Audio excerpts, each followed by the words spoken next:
Me arrependo, né, de não ter dado mais um drible no Roberto Carlos. Imagina se eu desse um drible no Roberto Carlos também. Ia ser mais bonito ainda. Roberto estaria escorregando até agora.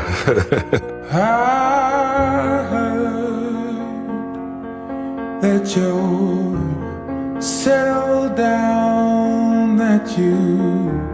O Barcelona passa 5 anos sem ganhar nada, sem ir pra Champions, assim. Aí chegou o Ronaldinho, o clube tava quebrado, Beckham dá errado, aí contrata o Ronaldinho e é isso, muda completamente. Média de público, venda de camisa, aí eles começam a revisar os contratos dos jogadores, tinha muito contrato ruim, mandar os caras embora, refazer contrato e tal. O Ronaldinho, ele muda, é o humor, cara, do clube, assim. Era um clube em preto e branco e passa mesmo a ser de novo um clube sorridente, colorido. Ele é tratado como um dos personagens mais importantes da história do clube. Sem Ronaldinho não tinha Messi. Não tinha nada sem Ronaldinho, não tinha nada.